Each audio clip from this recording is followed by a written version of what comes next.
हम लोगों ने अपने लास्ट वीडियो के अंदर कंपैरेटिव बैलेंस शीट से रिलेटेड कॉन्सेप्ट को पढ़ा था। आज उसका हम कुछ एग्जांपल्स आपको दिखाने जा रहे हैं। The following are the balance sheet of Maya and company limited for the year ended 2019-20। Prepare a comparative balance sheet. ये आपका बैलेंस शीट दिया हुआ है, liability side and asset side. इसको हम लोग पुट करेंगे कंपैरेटिव बैलेंस शीट पर। हम एक एक करके आपका डील करेंगे। आइए हम आपको कंपैरेटिव बैलेंस शीट के ऊपर लेके चलते हैं। ये हमने फॉर्मेट ऑलरेडी बना के रखा है। In the books of Maya and company limited comparative balance sheet as on 31 March 2020। Particulars 31 March 2019, 31 March 2020। Absolute changes, percentage changes. ये 31 मार्च 2019 एंड 20 यहाँ पे मैंने लिखा है। आपको यहाँ पे ध्यान रखना पड़ेगा कि यहाँ पे हम लोग सबसे पहले प्रीवियस ईयर लिखते हैं, देन करंट ईयर लिखते हैं। आपके पास 2 साल का डेटा है, 2019 का एंड 2020 का। तो 2020 करंट है, 2019 प्रीवियस है। आप बोलिएगा सर 2020 करंट है, 19 प्रीवियस है, हम कैसे मान लें? तो आपको ये समझना होगा कि जो ईयर पहले है वो प्रीवियस ईयर है, जो बाद में है वो करंट ईयर है। समझने के लिए ऐसा हम कह रहे हैं। फॉर एग्जांपल 2017-18 तो पहले कौन है? 2017 है, देन 2018 है। इसका मतलब 2017 प्रीवियस ईयर हो जाएगा, 2018 प्रीवियस करंट ईयर हो जाएगा। तो यहाँ पे 2019 है, 2020 है। तो 2020 से पहले क्या था? 2019 है। इसका मतलब 2019 प्रीवियस ईयर है।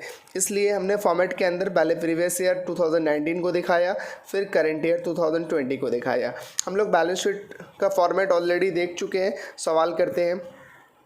सबसे पहले इक्विटी शेयर कैपिटल है। हमको पता है कि equity share capital share holders fund में जाता है। कहाँ पे जाता है equity share capital? Share holders fund में। आइए देखते हैं। Equity and liabilities, number A share holders fund, उसके अंदर में number A share capital. Share capital में आता है equity share capital. Equity share capital पहले 3 लाख का था, अभी कितना का है बाबू? 4 लाख का। हम लोग आएंगे प्रीवियस ईयर में 3 लाख का दिखा देंगे और करंट ईयर में 4 लाख का दिखा देंगे। अब सवाल ये है कि एब्सोल्यूट चेंजेस कैसे निकालेंगे। हमने देखो एब्सोल्यूट चेंजेस दिखाया, इन दोनों का डिफरेंस आपको लग रहा होगा कि 3 लाख और 4 लाख का डिफरेंस 1 लाख है। आप सही सोच रहे हैं, बट ऐसे नहीं करते हम लोग एब्सोल्यूट चेंजेस में ये पता करते हैं कि इंक्रीज़ हुआ या डिक्रीज़ हुआ। क्या पता करते हैं बाबू? इंक्रीज़ हुआ या डिक्रीज़ हुआ। एब्सोल्यूट चेंजेस में हमें ये लिखना पड़ता है, या इंक्रीज़ या डिक्रीज़। तो देखिए आप 2019 पे आपके पास 3 लाख का था, 2020 पे आपके पास 4 लाख का, मतलब 1 लाख से इंक्रीज़ किया, इसलिए हम लोग 1 लाख दिखाए। उसके बाद आइए देखिए परसेंटेज चेंजेस है। परसेंटेज चेंजेस कैसे निकालेंगे हम आपको थोड़ी देर बाद बताएंगे। उसके बाद सवाल में वापस लेके चलते हैं। प्रेफरेंस शेयर कैपिटल पहले 2 लाख का था, अभी कितने का है? 3 लाख का। आइए सब में 19 पे 2 लाख का था, 20 पे 3 लाख का। पहले 2 लाख था, अभी कितना हो गया? 3 लाख। मतलब आपका 1 लाख से एब्सोल्यूट चेंजेस इंक्रीज कर गया। उसके बाद देखो बाबू सवाल रिजर्व एंड सरप्लस। पहले 4 लाख था, फिर 5 लाख हो गया। देखिए शेयर कैपिटल का काम खत्म हो गया, अब आ गया रिजर्व एंड सरप्लस। तो रिजर्व एंड सरप्लस में जनरल रिजर्व आता है, कैपिटल रिजर्व आता है, वो कैपिटल रिडेम्पशन रिजर्व आता है, डिबेंचर रिडेम्पशन रिजर्व आता है, सिक्योरिटीज प्रीमियम रिजर्व आता है, प्रॉफिट एंड लॉस अकाउंट का क्रेडिट बैलेंस आता है। लेकिन यहाँ पे देखिए रिजर्व एंड सरप्लस डायरेक्टली निकाल करके दे दिया है। मतलब आपको कुछ करना नहीं है, डायरेक्टली बैठा देना है। देखिए यहाँ पे रिजर्व एंड सरप्लस हमने कुछ नहीं किया, क्योंकि जनरल रिजर्व है नहीं, कैपिटल रिजर्व है नहीं, डायरेक्टली है। जब डायरेक्टली रहेगा देखो, इसको मैंने अंडरलाइन भी नहीं करा, तो हमें अंडरलाइन नहीं करना है जब निकाल के दे दिया रहेगा। B number reserve and surplus पहले 4 लाख था, अभी कितने का हो गया? 5 लाख का हो गया। मतलब 1 लाख से आपका एब्सोल्यूट चेंजेस इंक्रीज़ किया। उसके बाद देखिए सवाल में लॉन्ग टर्म डिबेंचर है, लॉन्ग टर्म लोन है। तो डिबेंचर एंड लॉन्ग टर्म दोनों नॉन करेंट लायबिलिटीज़ का पार्ट है, जैसा कि हम आपको फॉर्मेट में बता चुके हैं। Number B non current liabilities. हमने यहाँ पे डिबेंचर पहले ले लिए है, लॉन्ग टर्म लोन भी पहले आ सकता है, कुछ भी मतलब आगे पीछे हो जाए कोई फ़र्क नहीं पड़ता, बट अंदर the head non current liabilities ही होना चाहिए, बस ये ध्यान में रखना है। तो डिबेंचर हमारे पास पहले था 2,50,000 का, अभी 3 लाख का है। 2,50,000, 3 लाख 50,000 से मेरा इंक्रीज़ कर गया। उसके बाद देखिए लॉन्ग टर्म लोन या सिक्योर्ड लोन, दोनों एक ही बात है। मैंने आपको समझने के लिए क्वेश्चन में दोनों वर्ड लिखा। लॉन्ग टर्म लोन पहले 1 लाख था, अभी भी 1 लाख है। लॉन्ग टर्म लोन पहले 1 लाख था, अभी भी 1 लाख है, इसका मतलब नो चेंजेस, इसका मतलब एब्सोल्यूट चेंजेस में इंक्रीज़ भी नहीं हुआ, डिक्रीज़ भी नहीं हुआ, क्योंकि यहाँ पे तो चेंजेस ही नहीं है। एब्सोल्यूट चेंजेस तो इंक्रीज़ एंड डिक्रीज़ को रिकॉर्ड करता है, तो अगर कोई चेंजेस नहीं है तो हम लोग डैश दे देंगे, और जब एब्सोल्यूट चेंजेस में डैश होगा तो परसेंटेज चेंजेस में भी डैश होगा। क्यों होगा थोड़ी देर बाद पता चल जाएगा आपको। उसके बाद है बाबू बिल्स पेएबल। तो ये स्टार्ट हो गया आपका current liabilities, non current liabilities का काम खत्म हो गया, अब करंट लायबिलिटीज़ स्टार्ट हो गया। तो हम लोग अपने फॉर्मेट में करंट लायबिलिटीज़ को हेड करेंगे, C current liabilities, bills payable. Bills payable का बैलेंस कितना था 35,000, अभी कितना हो गया 30,000। 35,000 था 30,000 हो गया, लेकिन यहाँ पर अब हमारा वैल्यू इंक्रीज़ नहीं हुआ, डिक्रीज़ हो गया। जैसे ही डिक्रीज़ होगा 5,000 से डिक्रीज़ हुआ हम उसको ब्रैकेट पे रखेंगे। नॉर्मली इंक्रीज़ हो रहा था तो विदाउट ब्रैकेट दिखा रहे थे, और जब डिक्रीज़ करेगा तो हम लोग ब्रैकेट पे दिखाएंगे। उसके बाद है सिंडिकेट, पहले 80 का था, अभी 1,05,000 का है। 80 का था 1,05,000 का है, 25,000 से इंक्रीज़ कर गया। अनसिक्योर्ड लोन, अनसिक्योर्ड लोन पहले 60,000 का था, अभी कितना का हो गया 50,000 का हो गया। अब देखिए यहाँ पर फिर से डिक्रीज़ कर गया है 10,000 से, तो हम लोग 10,000 को ब्रैकेट पे रखेंगे। एक और बात बता दूं कि अनसिक्योर्ड लोन का दूसरा नाम शॉर्ट टर्म लोन है, ध्यान में रखिएगा। अनसिक्योर्ड का दूसरा नाम शॉर्ट टर्म लोन है। उसके बाद देखिए बैंक ओवरड्राफ्ट, पहले 20 का था, अभी 30 का है। बैंक ओवरड्राफ्ट 20 से 30 हो गया, 10,000 से इंक्रीज़ कर गया। उसके बाद देखेंगे हम लोग आउटस्टैंडिंग एक्सपेंसेस, ये भी करंट लायबिलिटीज़ है। पहले 50,000 था सर, अभी कुछ भी नहीं है, क्या हो गया ये ज़ीरो हो गया, नील हो गया। इसका मतलब आपका वैल्यू डिक्रीज़ हो गया। बताओ तुम लोग कि 50,000 था पहले और अभी कुछ नहीं है, मतलब वैल्यू क्या हो गया कम हो गया। कम हो गया मतलब डिक्रीज़ हो गया। तो एब्सोल्यूट चेंजेस 50,000 को क्या करेंगे पूरा ब्रैकेट में दिखाएंगे। प्लीज़ टेल मी क्लियर है, फिर से कह रहा हूँ, पहले 50,000 था, अभी क्या हो गया नील, मतलब कुछ भी बैलेंस नहीं है हमारे पास। तो अब तुम बताओ बाबू कि हमारे पास कुछ बैलेंस था और अभी कुछ नहीं है, मतलब कैसे नहीं है, था है नहीं, मतलब घट गया, कम हो गया, इसलिए हमारे पास बैलेंस नहीं है। इसलिए 50,000 से मेरा पूरा का पूरा डिक्रीज़ हो गया। उसके बाद है अदर करंट लायबिलिटीज़, पहले 50 का था, अभी 70 का है। पहले 50 का था, अभी 70 का है, 20,000 से इंक्रीज़ कर गया। हमारा लायबिलिटीज़ पोर्शन पूरा कंप्लीट हुआ। हम लोग प्रीवियस ईयर का ये जो बैलेंस है इसको ऐड कर लेंगे, ये 15,45,000 आ जाएगा, जो आपका बैलेंस शीट टोटल यहाँ देख सकते हैं 15,45,000। उसके बाद फिर इसको ऐड कर लेंगे करंट ईयर वाले को, ये आएगा आपका 18,85,000, यहाँ पे 18,85,000 है। अब आप लोग सोचोगे सर इसी को बैठा देंगे वहाँ पर, नहीं सर ऐसी गलती कभी मत करिएगा, आप टोटल कर लीजिएगा। हो सकता है आपका बैलेंस शीट टोटल गलत हो, क्वेश्चन रॉन्ग हो, इसलिए आप इसको टोटल करिएगा, आप बैलेंस शीट से यहाँ पे नहीं बैठाइएगा। यहाँ पे दोनों मैच किया क्योंकि मेरा बैलेंस शीट सही है, हो सकता है कि आपका क्वेश्चन रॉन्ग हो, इसलिए हम लोग क्या करेंगे दोनों को ऐड करेंगे। उसके बाद देखो एब्सोल्यूट चेंजेस, जिस तरह हमने प्रीवियस ईयर को ऐड किया, करंट ईयर को ऐड किया, उसी तरह हम क्या करेंगे एब्सोल्यूट चेंजेस को भी ऐड कर लेंगे। नहीं सर ऐसा गलती कभी नहीं करिएगा, एब्सोल्यूट चेंजेस हमेशा कंपेयर करके निकालिएगा। जिस तरह हम लोग ऊपर में कंपेयर कर रहे थे उसी तरह बैलेंस शीट टोटल को भी कंपेयर करेंगे। 15,45,000 था पहले, अभी 18,85,000 हो गया, मतलब कितना से इंक्रीज़ कर गया 3,40,000 से इंक्रीज़ कर गया। ये था आपका बैलेंस शीट का liability side with absolute changes. अब हमारा बाकी रह गया परसेंटेज चेंजेस। तो परसेंटेज चेंजेस यहाँ पे सबसे पहले हमने इक्विटी शेयर कैपिटल का निकालना है। आइए हम आपको वर्किंग नोट्स पे लेके चलते हैं। देखिए working notes, percentage changes of equity share capital, इसका फॉर्मूला है absolute change divided by amount of previous year into 100। क्या फॉर्मूला है absolute change divided by amount of previous year into 100। हम किसका परसेंटेज चेंजेस निकाल रहे हैं इक्विटी शेयर कैपिटल का, तो हमको एब्सोल्यूट चेंजेस किसका चाहिए होगा ऑब्वियसली इक्विटी शेयर कैपिटल, क्योंकि हम इक्विटी शेयर कैपिटल का परसेंटेज चेंजेस निकाल ले तो एब्सोल्यूट चेंजेस भी किसका लेंगे इक्विटी शेयर कैपिटल का, divided by amount of previous year. Amount of previous year किसका लेंगे इक्विटी शेयर कैपिटल का। आइए क्वेश्चन में जाकर के देखते हैं एब्सोल्यूट चेंजेस कितना है हमारा और अमाउंट ऑफ प्रीवियस ईयर कितना है। देखिए इक्विटी शेयर कैपिटल का एब्सोल्यूट चेंजेस 1 लाख है और अमाउंट ऑफ प्रीवियस ईयर कितना है 3 लाख है। Absolute changes 1 lakh, amount of previous year 3 lakh into 100, solve करेंगे 33.33%। इसको जाकर के हम लोग वहाँ पे दिखा देंगे। देखिए हमने दिखा दिया 33.33। यहाँ पे मैंने परसेंटेज नहीं लिखा, परसेंट का सिंबल नहीं दिया, क्योंकि परसेंट का सिंबल ऑलरेडी हमने ऊपर ब्रैकेट के अंदर कॉलम के अंदर दिखा दिया है और यहाँ पे परसेंट दिखाने का ज़रूरत नहीं है। उसी तरह हम किसका निकालेंगे, प्रेफरेंस शेयर कैपिटल का। अब हम जा करके क्या प्रेफरेंस शेयर कैपिटल का नोट्स बनाएंगे? नहीं सर, प्रेफरेंस शेयर कैपिटल के लिए हमें नोट्स बनाने का ज़रूरत नहीं है। अब हम इसको कैलकुलेटर में कैलकुलेट करके आंसर निकालते जाएंगे, लेकिन इसके लिए आपको एक लाइन लिखना पड़ेगा। जैसे हम लोग percentage of equity share capital निकालें, उसी तरह हमें percentage of preference share capital भी निकालना चाहिए। लेकिन इससे क्या होगा बाबू, सम मेरा बहुत लेंदी हो जाएगा और ये 4 मार्क्स का सवाल है। 4 मार्क्स के लिए हम ज़्यादा टाइम नहीं दे सकते हैं। हर एक टर्म का अगर हम निकालेंगे तो एक सवाल बनाने में 20 to 25 मिनट्स लगेगा और उतना टाइम हमारे पास एग्ज़ाम के अंदर नहीं होगा। इसलिए हम लोग percentage of equity share capital निकाल लिए। अब इसी के हेल्प से हम लोग percentage of preference share capital निकालेंगे, लेकिन उसके लिए क्या करेंगे, एक नोट्स देना पड़ेगा और वो नोट्स ये लिखना पड़ेगा, all other calculations are done in the same manner. मतलब जिस तरह हमने इक्विटी शेयर कैपिटल का परसेंटेज चेंजेस इस फॉर्मूला से निकाला, उसी तरह हम लोग सारे आइटम्स का परसेंटेज चेंजेस निकालेंगे इसी फॉर्मूले से ही। इसका मतलब हो गया all other calculations are done in the same manner का मतलब हुआ कि जिस तरह इक्विटी शेयर कैपिटल का परसेंटेज चेंजेस निकला है, उसी फॉर्मूला के हेल्प से बाकी आइटम्स का भी परसेंटेज चेंजेस निकलेगा। आइए हम आपको सवाल में लेके चलते हैं।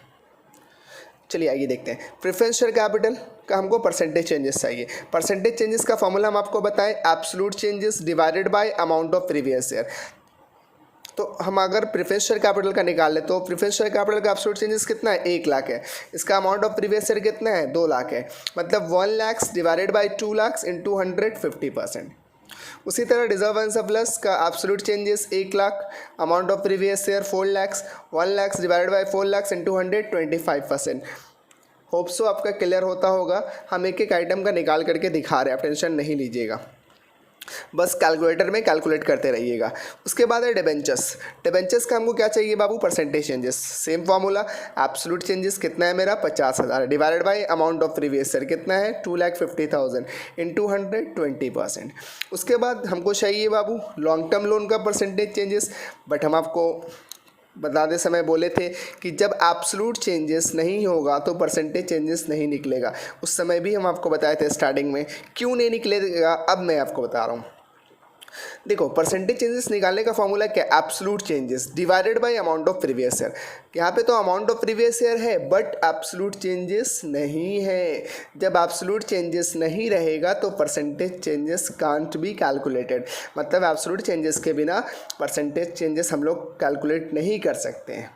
चलिए आगे बढ़ते हैं। अब आता है current liabilities, bills payable. Bills payable पे आप देख रहे होंगे 5,000 एब्सोल्यूट चेंजेस है और प्रीवियस ईयर कितना है बाबू 35,000 है। अब यहाँ पे देखिए एब्सोल्यूट चेंजेस 5,000 का बैलेंस नेगेटिव है। इसका मतलब परसेंटेज चेंजेस का भी बैलेंस क्या होगा बाबू, नेगेटिव होगा। आप लोग कॉपी में सही कर लीजिएगा। तो 5,000 डिवाइडेड बाई 35,000 इंटू 100 14.29%। उसके बाद सन्ड्री क्रेडिटर्स, पहले 80,000 क्या निकालना है हमें, परसेंटेज चेंजेस निकालना है। फॉर्मूला क्या, एब्सोल्यूट चेंजेस कितना है 25,000 divided by amount of previous year 80,000 into 100 31.25। उसके बाद है अनसिक्योर्ड लोन, 10,000 एब्सोल्यूट चेंजेस है।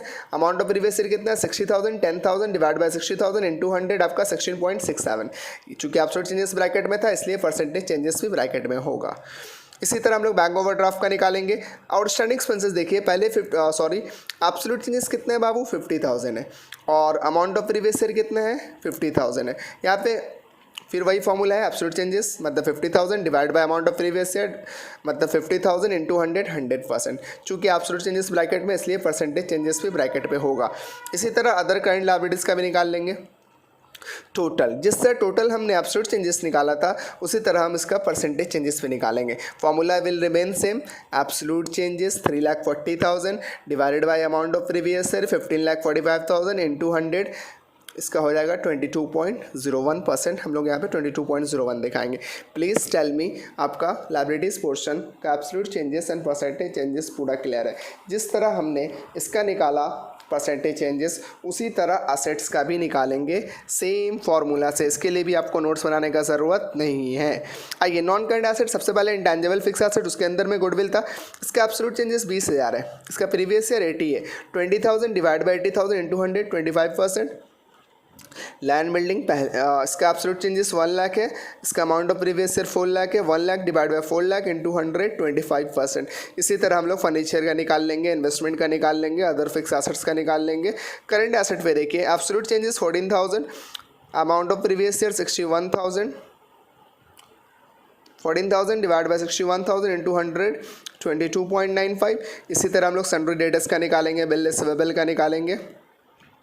मैं आपको कैश इन हैंड का बताता हूँ। यहाँ पे देखो, फिर कैश इन हैंड हमें एब्सोल्यूट चेंजेस नहीं है, इसका मतलब परसेंटेज चेंजेस भी नहीं निकल पाएगा, क्योंकि फॉर्मूला में एब्सोल्यूट चेंजेस चाहिए जिसका अमाउंट है नहीं हमारे पास। कैश एट बैंक का देख लीजिए एक बार, 2,000 आपका एब्सोल्यूट चेंजेस है, divide by amount of previous year 14,000 into 100, 14.29 bracket पे। उसके बाद है प्रीपेड एक्सपेंसेस, इसका भी परसेंटेज चेंजेस नहीं निकलेगा। बोलोगे सर क्यों नहीं निकलेगा, इसका तो एब्सोल्यूट चेंजेस है। हाँ सर, एब्सोल्यूट चेंजेस तो मुझे भी दिख रहा है, बट सर इसका दूसरा part amount of previous year नहीं है। तो जब एब्सोल्यूट चेंजेस नहीं था तो परसेंटेज चेंजेस नहीं निकल जाता, ये तो हमें पता था। एक और बात हमें पता चली कि अगर अमाउंट ऑफ प्रीवियस ईयर भी नहीं रहेगा तो भी नहीं निकलेगा। तो इससे ये पता चलता है कि if you want to calculate percentage changes, आपका एब्सोल्यूट चेंजेस भी अवेलेबल होना चाहिए और परसेंटेज चेंजेस भी अवेलेबल होना चाहिए। अगर ये दोनों में से कोई एक भी मिसिंग है तो परसेंटेज चेंजेस में नील हो जाएगा, यानी डैश। इस तरह हम लोग इसको क्या कर लेंगे, टोटल कर लेंगे, टोटल A प्लस B। फिर से हम इसको ऐड करेंगे, ऐसा ना हो कि यहाँ से 1545 है यहाँ 1545 बैठा देंगे। सर आएगा तो आंसर यही, जो लायबिलिटी आया है वही एसेट्स होगा, क्योंकि बैलेंस शीट हमेशा मैच होता है। लेकिन फिर भी आप ऐड कर लेंगे ताकि आपको ये पता रहे कि आपका आंसर सही है। अगर गलत होता है तो क्वेश्चन रॉन्ग हो सकता है। सारे को ऐड करेंगे, 1545 इनको ऐड करेंगे, 1885 इनको ऐड नहीं करेंगे। एब्सोल्यूट चेंजेस हम लोग कैलकुलेट करके निकालेंगे, डिफरेंस नहीं देखेंगे। पहले 1545 था, अभी 1885 हुआ, 340 से इंक्रीज़ कर गया। अब परसेंटेज चेंजेस, ये चूँकि अमाउंट ऑफ एब्सोल्यूट चेंज है, ये amount of previous year, absolute changes divide by previous year, 340,000 divide by 1545,000 into 100, 22.01। देखिए यहाँ पे 22.01 था, यहाँ पे भी 22.01 था। इस तरह से ये सम आपका कंप्लीट हुआ। अब ध्यान दीजिए एक बात, कुछ ब्रैकेट्स यहाँ पे हमने दिखाया है, इस ब्रैकेट के लिए आपको नोट्स देना पड़ेगा। जब सवाल में आप ब्रैकेट का इस्तेमाल करते हो तो आपको नोट्स देना पड़ेगा। हम आपको नोट्स की तरफ लेके चलते हैं। Note number 2, decrease in current year figures of absolute changes and percentage changes are shown in bracket. चूँकि करेंट ईयर का फिगर मेरा डिक्रीज़ कर गया प्रीवियस ईयर के अकॉर्डिंगली, मतलब प्रीवियस ईयर में ज़्यादा था लेकिन करंट ईयर में कम हो गया, जिसके बिना पर हमने absolute changes and percentage changes को ब्रैकेट में दिखाया है। ये वाला नोट्स उस वक्त दिखाएंगे जब हम लोग सम के अंदर ब्रैकेट का इस्तेमाल करेंगे। अगर ब्रैकेट नहीं रहेगा तो हम लोग सवाल के अंदर नहीं दिखाएंगे। Example number 2, the following are the balance sheet of Wasif limited, prepare a comparative balance sheet. Liabilities 2010 2009, oh my god. यहाँ पर देखिए आपका पहले करेंट ईयर दिया है, देन प्रीवियस ईयर दिया है। एग्जामिनर आपको इसी तरीके से कंफ्यूज करेगा। ये आइटम्स तो आपके लिए सिमिलर है, ये आइटम्स में कोई प्रॉब्लम नहीं है। प्रॉब्लम यहाँ सवाल के अंदर है 2009 है 2010। सबसे पहले 2009 होना चाहिए, फिर 2010 होना चाहिए था, जिस तरह प्रीवियस समय 2019 एंड 2020 था। लेकिन सर इससे कोई फ़र्क नहीं पड़ता हमें, 2010 रहे 9 रहे, कोई भी कुछ भी पहले दे दे, हमें फ़र्क नहीं पड़ता। हमें तो पता है कि हमें सबसे पहले प्रीवियस ईयर लेना है। तो इन दोनों में से प्रीवियस ईयर कौन है, 2010 या 2009? ऑब्वियसली 2009, क्योंकि 2009 पहले आएगा देन 2010 आएगा। तो हम लोग सवाल जो सजाएंगे बैलेंस शीट अपना, वो तो प्रीवियस ईयर से स्टार्ट होगा। यहाँ पे पहले करंट ईयर दे दिया, कोई फ़र्क नहीं पड़ता, हम तो अपना जैसे बनाते हैं वैसे ही बनाएंगे। हाँ, तकलीफ़ की ये बात है कि हमको पहले इधर से स्टार्ट करने का, उल्टा जाने पड़ेगा। पहले हमको 2009 का फिगर देखने पड़ेगा, देन 2010 का। लेकिन प्रीवियस सम में क्या था, हम लोग यहाँ से देख करके दोनों को छाप दे रहे थे। बट यहाँ पे बहुत सारा ध्यान देने का ज़रूरत है, क्योंकि एरर होने का मैक्सिमम चांसेस रहेगा। क्योंकि प्रीवियस ईयर पहले रहता था, करंट ईयर बाद में रहता था, लेकिन इस सवाल में करंट ईयर पहले है, प्रीवियस ईयर बाद में। आइए सवाल पे लेके चलते हैं।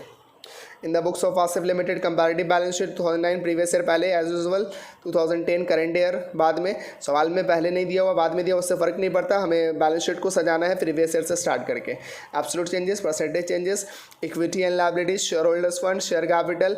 आइए देखते हैं सवाल में क्या इक्विटी शेयर कैपिटल है। हाँ sir, 20 lakh equity share capital. 2009 में भी 20 है, 2010 में भी 20 है, इसलिए एरर होने का तो चांसेस ही नहीं है। क्यों चांसेस नहीं है? क्योंकि 2009 और 10 दोनों बराबर है, हम पहले जिसको भी देख ले फ़र्क नहीं पड़ता। उसके बाद है प्रेफरेंस शेयर कैपिटल, देखिए दोनों बराबर है, 5 लाख। यहाँ पे आके दिखा देंगे 5 लाख। चूँकि इन दोनों का difference absolute changes increase decrease नहीं हुआ है, इसलिए डैश, परसेंटेज चेंजेस में भी डैश। उसके बाद देखो बाबू, 12% लोन है एंड डिबेंचर है, बट फॉर्मेट के अंदर सबसे पहले शेयर होल्डर्स फंड में शेयर कैपिटल आता है, उसके बाद रिजर्व एंड सरप्लस आता है। तो हम लोग पहले रिजर्व एंड सरप्लस के हेडिंग को सजाएंगे। रिजर्व एंड सरप्लस में देखिए 3 रिजर्व दिया हुआ है, general reserve, capital reserve, debenture redemption reserve. सबसे पहले जनरल रिजर्व 40,000 30,000 नहीं सर, 30,000 40,000, पहले प्रीवियस देन करेंट। आइए 30,000 40,000, एब्सोल्यूट चेंजेस 10,000, पहले 30 था, अभी 40 है, मतलब 10,000 से इंक्रीज़ कर गया। उसके बाद कैपिटल रिजर्व देखिए 1 लाख है और 70 है, नहीं सर 70 है और 1 लाख है, मतलब 70 पहले देन 1 लाख, 70,000 1 लाख 30,000 से इंक्रीज़ कर गया।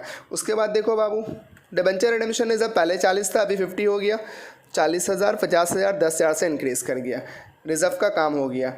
उसके बाद आते हैं हम लोग के फॉर्मेट में non current liabilities. Non current liabilities में देखिए 12% लोन है एंड 10% डिबेंचर है। परसेंटेज से हमारा कोई लेना देना नहीं है, हमको पता है लोन लॉन्ग टर्म है, सॉरी लोन जो है नॉन करेंट लायबिलिटीज़ है और डिबेंचर भी यहाँ पे नॉन करेंट लायबिलिटीज़ है, हम बैठा देंगे। 12% लोन पहले 6 लाख था, अभी 8 लाख हो गया, मतलब 2 लाख से इंक्रीज़ कर गया। 10% डिबेंचर देख लेते हैं, पहले 7 लाख था, देन 9 लाख हो गया, 7 लाख 9 लाख 2 लाख से इंक्रीज़ कर गया। उसके बाद फॉर्मेट में हमें चाहिए करेंट लायबिलिटीज़। करेंट लायबिलिटीज़ में सिर्फ एक ही आइटम है, bank overdraft. Current liabilities bank overdraft पहले भी 10,000 था, अभी भी 10,000 है, एब्सोल्यूट चेंजेस में डैश, परसेंटेज चेंजेस में dash.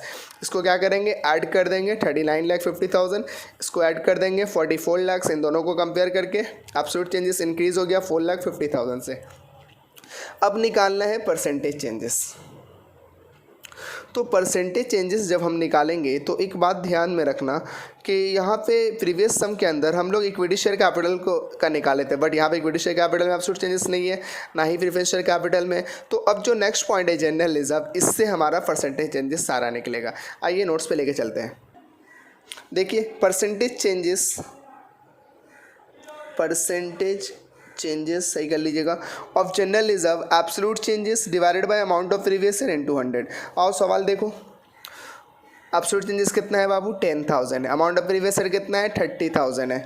10,000 divided by 30,000 into 100, 33.33%। All other calculations are done in the same manner. यहाँ पे आके दिखा देंगे 33.33%। उसके बाद देखो कैपिटल रिजर्व 30,000 था पहले, अभी 70,000 हो गया, सॉरी एब्सोल्यूट चेंजेस 30,000 है, अमाउंट ऑफ प्रीवियस ईयर 70,000 है, 30,000 डिवाइडेड बाय 70,000 इंटू 100, 42.86। इस तरह हम लोग सारे चीज़ों को कैलकुलेट कर लेंगे। उस तरह बैलेंस शीट यहाँ पे देखिए, टोटल लिखना भूल गए हम, total A plus B plus C, absolute changes 4,50,000 divide by amount of previous year into 100, 11.39। उसी तरह हम लोग एसेट्स का भी निकाल लेंगे, जिस तरह हम लोग वहाँ पे निकाले हैं। यहाँ पे टोटल लिखना भूल गए हम, टोटल लिख देंगे। होप सो मुझे बताने की ज़रूरत नहीं है परसेंटेज चेंजेस कैसे निकलेगा। जिस तरह परसेंटेज चेंजेस प्रीवियस सम में निकला था, उसी तरह इस सम में भी निकलेगा। इस सम में भी मैंने नोट्स करके दिखाया, उस नोट्स को आप फॉलो करिए। Absolute changes divide by amount of previous year into 100। Total यहाँ पे लिख दीजिएगा, टोटल A प्लस B जो हम लिखना भूल गए। एक और बात, टोटल A प्लस B लिखना ज़रूरी नहीं है, आप सिर्फ टोटल लिख के भी जा सकते हैं। और एक बात हम आपको बता दें बाबू कि यहाँ पे ब्रैकेट का इस्तेमाल कहीं पे नहीं हुआ, देख सकते हैं आप सवाल में। जब ब्रैकेट का इस्तेमाल नहीं होगा, जो तो नोट नंबर 2 दिखाए थे हम लोग, वो नोट नंबर 2 नहीं आएगा।